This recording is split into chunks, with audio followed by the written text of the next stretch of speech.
신방 기간에 신방 못하신 분들은 언제든지 우리 구역장님 통해서 말씀해 주시면 다른 때도 꼭 신방을 하겠어요. 그러니까 신방을 했으면 좋겠어요. 안 하신 분들은 하셨으면 꼭 좋겠습니다.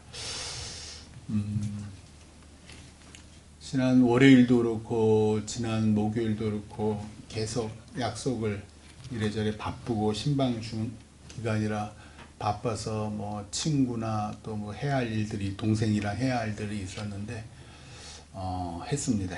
하면서 뭐 대화를 이렇게 하잖아요. 식사를 하다가 대화하고 차를 몰고 가다가도 대화를 하는데 하나님께서 왜 의인이 아니라 죄인을 구원하러 이 땅에 오셨는지 이 믿지 않는 친구들, 믿지 않는 동생이랑 얘기를 하면 딱 깨달아져요.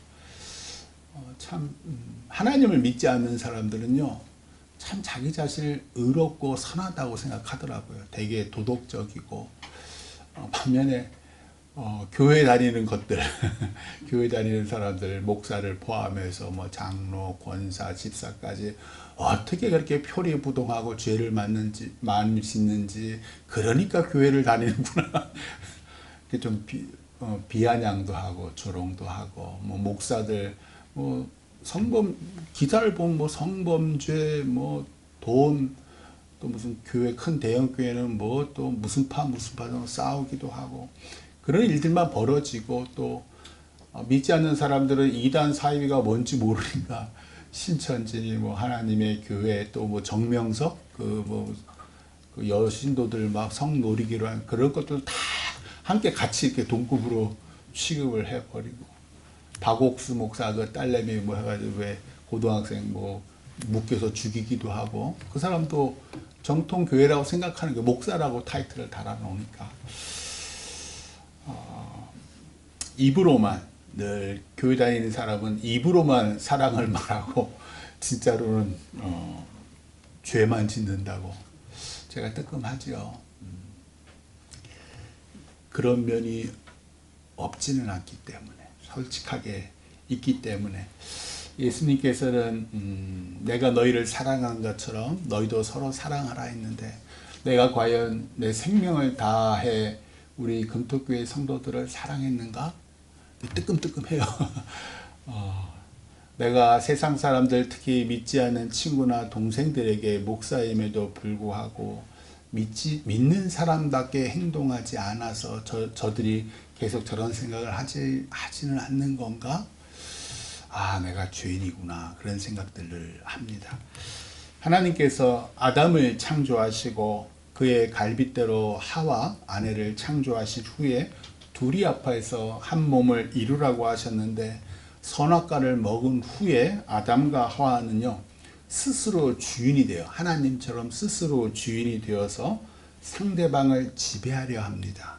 하나님께서는 서로 사랑하라고 또 서로 섬기라고 부부를 만드셨는데, 남편도 아내도 서로 하나님처럼 되어서 자기가 주인이 되어서 상대방에게 나를 따르라고 해요. 내가 하는 게 제일 올바라. 내가 하는 게 최선이고 내가 하는 게 반드시 성공할 거야. 부부관계가 사랑과 섬김의 관계가 아니라 투쟁과 욕망의 관계로 변질이 돼요. 어디 부부관계 뿐이겠습니까? 모든 관계, 인간의 관계들이 이렇게 변질이 되어버려요. 이게 이제 오늘 청년들과 나눌 새가족반 제4장의 쭉 내용 핵심이에요. 하나님을 믿는 부부인데도 하나님이 주인이 아니라 남편은 남편대로, 아내는 아내대로 자기가 주인입니다. 자기만 옳고 내가 최선이고, 그러니까 어떻게 돼요? 서로 다퉈요. 갈등과 다툼이 빈번해지고, 자녀들이 부모의 저 교회 다니고 하나님을 믿는다면서 맨날 싸워 제끼는 부모를 보면서 하나님과 멀어지는 거예요. 똑같이 그 자녀도 결혼을 하면 부모한테 배운 그대로 내가 주인이 되어서 상대방을 계속 정죄하고 나를 따르라 라고 하게 되지요.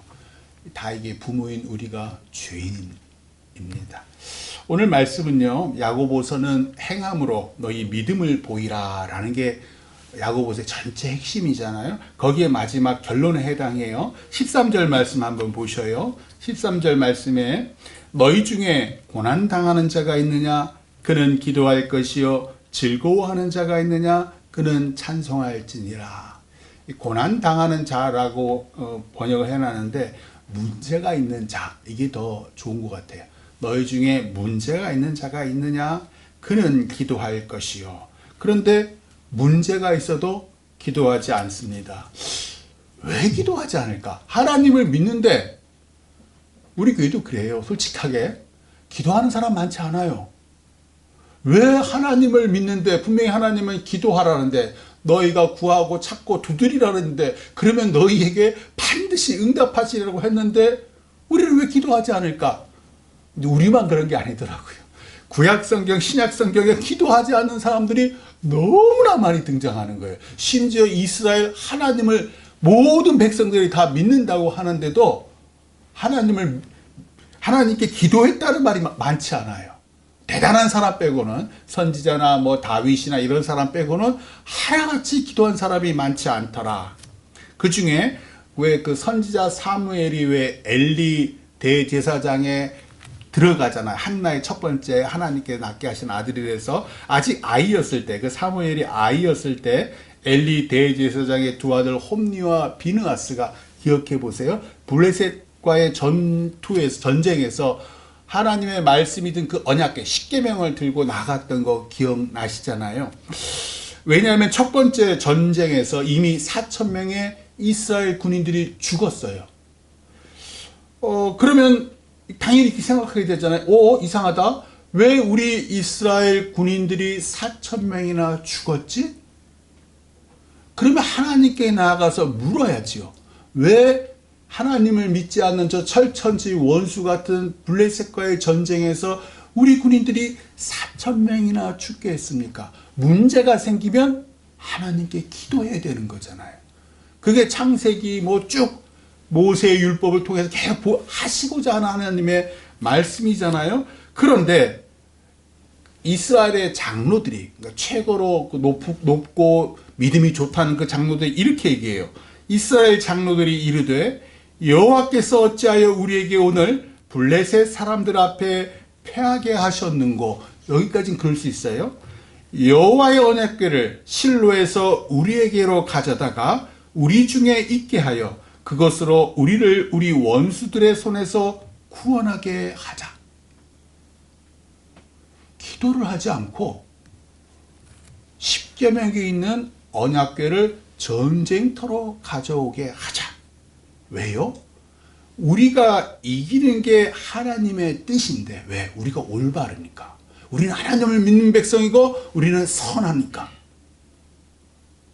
그건 지네 생각이죠. 근데 이번에는 하나님이 실수하신 거예요. 하나님께서 저 실로에 있는 대제사장 엘리에서 너무 멀리 있어가지고 이 전쟁터의 상황을 모르시나 봐. 그래서 그 언약궤에 갇혀 계신 하나님을 이곳 블레셋과의 전쟁터로 갖고 오게만 하면 하나님께서 선한 우리, 올바른 우리를 이기게 하실 거야 라고 장로들이 생각합니다. 아니나 다를까 홈니와 비느하스가, 아버지 엘리 대제사장에 의해서 제사장이니까요, 홈니와 비느하스가 그 언약궤를 들고 전쟁터로 와요. 그러니까 이스라엘 군인들이 막 사기가 충천한 거예요. 드디어 하나님이 오신다. 자, 저것들 블레셋을 다 멸하리라 하고 막 땅이 진동할 정도로 사기가 충천해요. 이대로 전쟁을 하면 이기는 거예요. 근데 땅이 막 울리고 함성이 들리니까 저쪽 상대방에 있는 블레셋 군인들이 어이구 저것들이 왜 저래, 정탐꾼을 보내서 무시무시한 하나님의 언약궤가 저 이스라엘 군인들 사이에 왔대. 자, 이제 우리가 저 무시무시한 여호와 하나님이 함께 하신 저 이스라엘 군인들의 종이 될 것이냐, 아니면 여기서 죽을 것이냐. 자, 결심하라. 그러니까 막 블레셋 그 군인들이 막 더욱더 눈이 막 부리부리해지면서 나가서 싸웁니다. 그래가지고 이스라엘 군인들이 그날 3만 명이 죽습니다. 언약궤는 빼앗기고요. 그리고 홈리와 비느하스도 그 자리에서 죽임을 당합니다. 이 소식을 들은 아버지 엘리 대제사장도 의자에서 뒤로 콱 넘어져서 죽고 해산하던 비느하스의 아내와 그 아들도 다 기도하지 않고 제멋대로 나는 올바르다고 판단하고 하나님이 실수하신 거야. 그리고 하나님을 내 승리의 도구로 삼은 결과는 엄청난 패망이었어요. 기도는요, 나의 뜻에 하나님의 뜻을 맞추는 게 아니에요. 하나님의 뜻에 내 뜻을 무릎 꿇는 게 기도예요. 주인이신 하나님께 왜 내게 이런 문제를 주셨습니까? 왜 내게 이런 배우자를 주셨습니까? 왜 내게 이런 자녀를 주셨습니까? 그분의 뜻을 묻는 게 기도예요. 하나님께서 문제를 주셨음을 기도를 통해 알았다면 똑같이 깨달아야 하는 게 있어요. 아, 이 문제를 해결할 분도 하나님께 있어요. 내 능력으로 해결할 수 없기 때문에 문제라는 거예요. 내 능력으로 해결하면 이건 문제도 아니고 고난도 아니에요. 그냥 내 힘으로, 내 지혜로, 내 능력으로 해결하면 되니까. 내가 해결할 수 없으니까. 이 문제는 어디서 왔지? 하나님으로부터 온 거예요.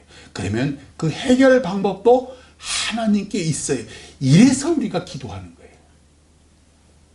이 문제를 왜 주셨습니까? 아, 제 교만 때문이군요. 제가 무릎 꿇으라고, 하나님께 무릎 꿇으라고 제게 이걸 주셨군요. 그러면 그 문제가요, 하나님, 살아계신 하나님이 내 마음에 오면 하찮아져요. 문제로 모든 것이 내가 괴로웠는데, 불안하고 힘들었는데, 왜 저런 사람을 내 아내로, 내 남편으로, 저런 놈을 내 자녀로, 이 문제 이렇게 컸는데, 하나님이 내 마음의 주인 오시잖아요. 그 상대방이 불쌍해 보여요. 내 새끼가 하염없이 불쌍해 보여요. 왜? 못난 나를 만나서. 참 신기하죠. 그래서 오늘 말씀에서 사도 야고보가 너희 중에 문제 있는 자가 있느냐? 그는 기도하라 라고 말씀하는 거예요. 이것이 하나님을 믿는 사람의 자연스러운 행동입니다. 그런데 우리가 기도하지 않아요. 말로는 하나님을 믿는다고 하는데 새끼들한테 물어보세요. 너 어머니 아버지 교회 늘 다니는데 기도 열심히 하시니? 네, 하는 사람 별로 없을 거예요. 부끄러운 일이에요. 왜 기도하지 않습니까? 하나님을 안 믿어서 그래요. 입술로는 믿어요. 내 마음, 실제로는 안 믿어요. 그러니까 기도하지 않아요. 기도의 필요성이 없어요. 뭘 믿어요? 돈 믿어요. 내 스펙 믿어요. 우리 자녀들 기도하지 않잖아요. 열심히 공부는 해요. 이것저것 막 지원서 내고 뭐 더 좋은데 어떻게 인맥, 근데 기도하지 않아요. 왜? 하나님께서 내 미래 책임진다고 생각하지 않아요. 믿지 않아요.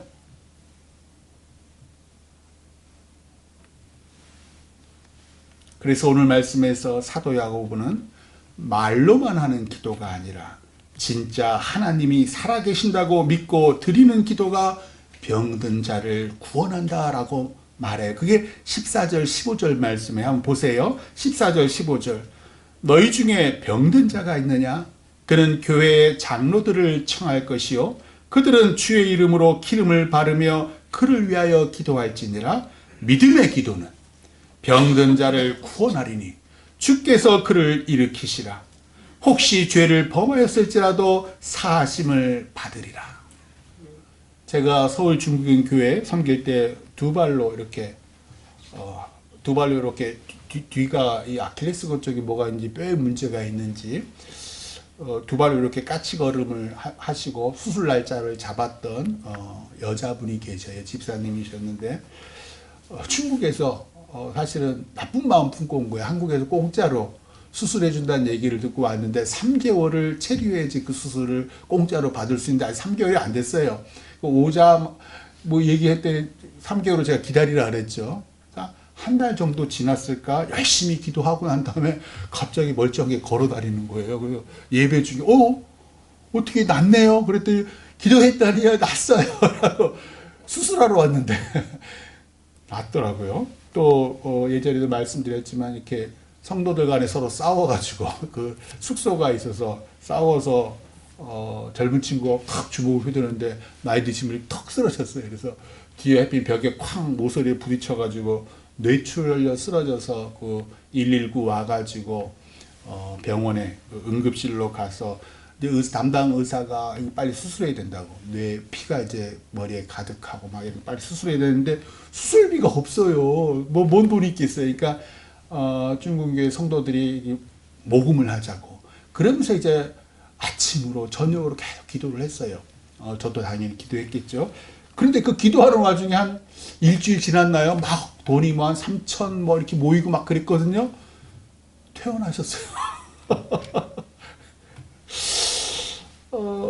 이런 좋은 경우도 있지만 사실은 또 어떤 분은 신장이 망가져서 투석하셨던 분인데 한 1년여를 기도했는데 결국 돌아가셨어요. 그 아내도 중국에서 오셔서, 이분은 한국에서 일하시던 분인데 결국 돌아가셨어요. 또 일하시다가 손목이 절단돼서 붙이긴 했는데 늘 부끄러워서 늘 이렇게 뒤로 감추는데 제가 꼭 그 손을 꼭 잡아요. 얼마나 손이 차가운지, 붙였음에도 이게 색깔이 죽어 있어요. 그 손목이 힘이 생기고 피가 잘 돌 수 있게끔 기도했음에도 불구하고 별 차도가 없더라고요. 제가 지난 신방 중에도 어떤 권사님께는 이렇게 치유되시라고, 허리든 무릎이든 치유되시라고, 또 지병도 치유되시라고 안수하며 기도한 분도 있고 기도하지 않은 분도 있는데, 기도했음에 차도가 계신 분도 있고 차도가 없는 분도 있어요. 참 궁금하잖아요. 왜 어떤 분은 목사가 안수해주니까 허리가 원래 수술하려고 하는데 괜찮아졌어요 하는 분도 있고, 어떤 분은 목사님 기도하면 뭐예요? 맨날 똑같이 아픈데. 왜 이런 차이가 날까요? 하나님 뜻입니다. 병을 낫게 하는 것이 하나님의 뜻일 수도 있고, 내가 그 병을 간직하고 살게 하는 것도 하나님 뜻일 수 있어요. 우리는 몰라요. 뭐가 하나님 뜻인지. 주인이시여 치료자이신 하나님이 정하시는 것이지 내가 정하는 게 아니에요. 이게 아주 중요해요. 왜? 교만한 사람은요, 내가 늘 주인이에요. 하나님이 내 뜻대로 내가 원하는 대로 해야 돼요. 믿음이 없는 사람이에요. 그런데 하나님이 주인이시면 날 아프게 하신 것도 하나님의 뜻이니까 순종합니다. 참 놀랍죠. 믿음은 순종이에요. 믿음은 내가 주인이 되는 게 아니에요. 근데 참 우리가 교만해서 늘 하나님이 나한테 잘해줘야 된다고 착각하는 거예요. 선악과 따먹은 아담과 하와가 마치 하나님처럼 자기가 주인이 되려 하는 그 마음이 우리들도 다 있다는 거예요. 하물며 그리스도인인데.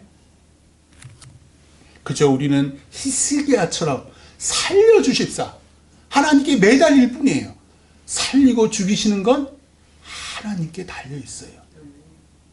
이스라엘 백성들을 애굽의 그 막강한 군대로부터 홍해를 갈라가면서 살리신 그 하나님이 블레셋과의 전투에선 첫 번째 전투에 4,000명 죽게 하시고, 두 번째 언약궤를 들고 갈 때는 3만 명 죽게 하시더라. 왜 어떨 땐 살리시고 어떨 땐 죽이시지? 하나님 뜻이에요. 오늘 말씀에서 야고보는 병든 자에게 교회 장로들을 초청해라. 왜 장로들일까요? 장로들은 하나님의 살아계심을 믿으니까. 그래도 그 교회에서 가장 하나님을 신실하게 믿는 사람들이 장로니까. 청함받은 신실한 장로들은 주의 이름, 즉 예수 그리스도의 이름으로 병든 자에게 기름을 바르며 그를 위해 기도하랍니다. 왜냐하면 믿음의 기도가 병든 자를 구원하니까.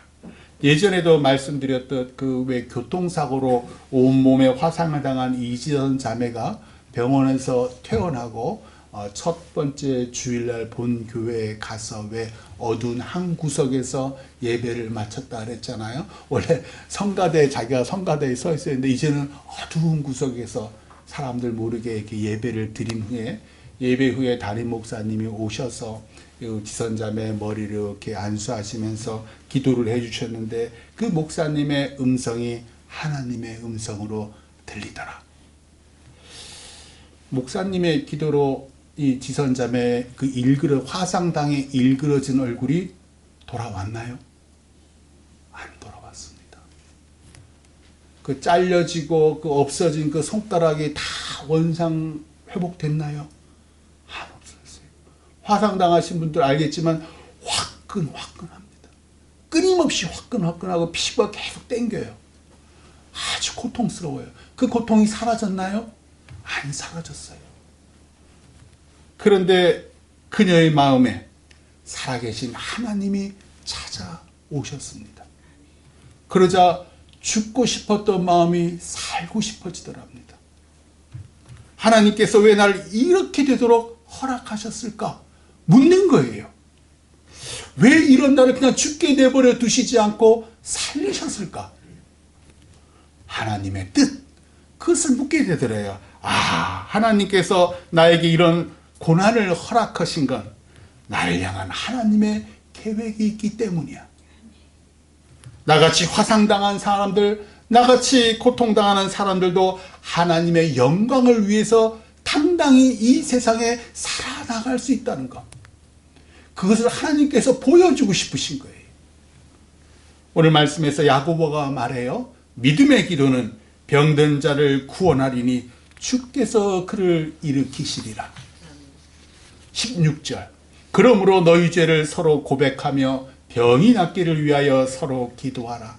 의인의 간구는 역사하는 힘이 큼이니라. 먼저 너희 죄를 서로 고백하랍니다. 존 스토트 목사님께서 죄의 고백에 대해서 세 가지로 구분하셨는데, 서로 고백할 수 있는 죄가 있고, 하나님께만 고백하는 죄가 있고, 공적으로 우리 장로님들 나와서 대표기도 하시거나 목사들도 어디 가서 대표적으로 공적으로 죄를 고백하는 그 세 가지가 있어요. 고백하는 죄 이렇게 세 가지가 있어요. 마태복음 5장 28절에서 예수님께서 이렇게 말씀하셨어요. 음욕을 품고 여자를 보는 자마다 마음의 이임이 간음하였느니라. 간음죄지요. 그러면 제가 어떤 여인을 보고 음욕을 품었어요. 그럼 제가 그 여인에게 가서 상대방에게 오늘 말씀대로 제 죄를 고백하는 거예요. 제가 당신을 보고 음욕을 품었습니다. 용서하여 주옵소서. 그럼 그 여자분이 어떨까요? 너무 민망해하겠죠. 이런 인간이 다 있는가? 요거는 하나님께만 하는 고백이에요. 근데 아시다시피 판교에 있는 큰 교회, 우리들 교회죠. 그 교회는 셀마다 한 10명, 15명 셀마다 서로의 죄를 낱낱이 고백한대요. 서로의 죄를 낱낱이 그렇게 이제 가르친다라고 하더라고요. 근데 마음에 품은 음욕까지도 고백하면 상대방이 아주 힘들어 하겠죠. 그러니까 요거는 하지 않는 게 좋습니다. 사도 야고보가 너희 죄를 서로 고백하라고 하는 그 말은 상대방에 지은 사적인 죄를 고백하라는 뜻이에요. 상대방, 그 사람에게 지은 사적인 죄를 고백하라는 거예요. 왜냐하면 죄를 고백함으로 하나님과 상대방으로부터 용서를 받아서 그 죄가 깨끗해지기 때문이에요. 그 후 서로의 병 치유를 위해서 기도할 때 이 기도는 그냥 드리는 보통의 기도가 아니라 죄 사함 받은 의인들의 기도가 되어서 성령 하나님께서 그 자리에 임하신다 라는 말씀이에요. 의인의 간구, 오늘 말씀에서는 그 뒤에 선지자 엘리야의 그 기도를 예로 드는데, 엘리야가 우리와 성정이 같은 사람이라고 먼저 전제를 달아요. 똑같다는 거죠. 우리가 똑같은 사람인데 그가 비가 오지 않기를 간절히 기도한 즉 3년 6개월 동안 땅에 비가 오지 않았고 다시 기도하니 하늘이 비를 주고 땅이 열매를 맺었다. 그런데 왜 우리의 기도는 역사하는 힘이 작을까? 그 얘기를 하고자 하는 거예요. 왜 너의 기도는 역사하지 않을까? 죄로 가득해서, 믿음이 없어서. 그런데 왜 엘리야를 우리와 성정이 같다라고 미리 전제를 했을까? 우리도 서로 죄를 고백함으로써 엘리야처럼 죄 사함 받은 의인이 되기 때문에. 의인이란 거창하고 대단한 사람이 아니라 주님의 보혈로 죄가 씻긴 사람이에요. 내 믿음, 내 헌신, 내 기도로 의인이 되는 게 아니라 우리가 착각하는 게 이거예요. 날마다 착각을 해요. 내 기도로 내가 의인이 되는 줄 착각해요. 내가 선하게 행하면 내가 의인이 되는 줄 착각해요. 천만의 만만의 말씀이에요. 온전히 주님의 피만이 내 교만을 씻어요. 내가 선한 척, 내가 용서하는 척, 천만의 만만의 말씀이에요. 오직 주님의 피만이 나의 교만의 죄를 씻어요. 그래서 내가 의인이 되는 거예요. 따라서 죄 고백을 통해서 주님의 용서함을 받은 내가 의인이 돼요. 그러므로 상대방에게 지은 죄가 있다면, 특히 부부 사이에 내가 주인이 되어 내 뜻대로 지배하려 한 죄가 있다면 배우자에게 죄를 고백하세요. 그래야지 내 기도가 하나님께 상달돼요. 배우자에게 여전히 내 뜻대로 안 한다고 정죄하면서 드리는 기도 하나도 응답되지 않는다는 거예요. 왜? 하나님을 안 믿어. 하나님이 주인이 아니야. 여전히 내가 주인이야. 아들과 딸에게 못난 애비 뜻대로 이렇게 살아라 저렇게 살아라, 그 정죄한 죄를 고백하세요. 살아계시는 하나님께서 일하기 시작해요. 하나님께서 부부 사이의 주인이 되시고 하나님께서 부모와 자녀 사이의 주인이 되세요. 내가 내 죄를 십자가에 못 박으면 그때 하나님께서 내 안에서 살아나시니까요. 그토록 나를 괴롭히던 문제 저 너머에 계신 해결사 하나님의 사랑이 부부 사이를 사로잡아요. 부모와 자녀 사이를 지배하시는 거예요. 그 놀라운 사랑. 존 스토트 목사님께서 이렇게 말씀했어요. 죄를 숨기거나 덮으려는 행동은 믿지 않는 사람들의 특징이다. 잘 들으세요. 내가 믿는 사람인지 믿지 않는 사람인지 다시 한번 말씀드릴게요. 죄를 숨기거나 덮으려는 행동은 믿지 않는 사람들의 특징이다. 그들은 자신의 죄를 인정하지도 않고 죄책감을 갖지도 않고 죄의 위험성을 느끼지도 않는다. 그 결과 그들은 자비를 베푸시도록 하나님께 부르짖지도 않고 죄로 인해 받아 마땅한 심판을 면하기 위해 예수 그리스도께로 피하지도 않는다. 나는 믿는 사람인가 믿지 않는 사람인가? 저는 하나님을 믿으면서 부부 사이에 왜 갈등과 다툼이 일어나는지 알게 됐어요. 하나님이 아니라 제가 집사람의 주인이 되려 했기 때문에 갈등이 일어나고 다툼이 일어날 때마다 공통된 하나의 것은 내가 집사람의 지배자, 내 뜻대로 집사람을 움직이게 하려 했을 때 갈등과 다툼이 일어나더라고. 왜? 집사람도 자기가 주인이니까. 왜 네가 네 멋대로 나를 움직이려 해? 서로 다른 환경에서 자라났잖아요. 갈등과 다툼이 당연한 거예요. 부모와 자녀 사이에도 하나님이 주인이 되셔야 하는데 엄마가 주인이 되고 아버지가 주인이 되려 해서 부모와 자녀 간의 문제가, 어렸을 때는 문제가 발생하지 않죠. 왜? 어렸을 때는 자녀들이 엄마 아버지가 주인인가 생각해요. 사춘기 지나보세요. 자기도 자기 인생의 주인이에요. 그러니까 엄마 아버지가 그전에는 강제로 끌고 다니는 교회 안 나갑니다. 왜? 내 인생의 주인이 난데 왜 엄마 아버지가 이래라 저래라 해? 지금 목사니까 부부 사이가 좋은 줄 아시죠? 여전합니다. 제가 주인이 되려는 마음, 죄악된 마음이 불끈불끈 올라와요. 그 다음날 저는 새벽 기도를 가잖아요. 그럼 제 죄가 보여요.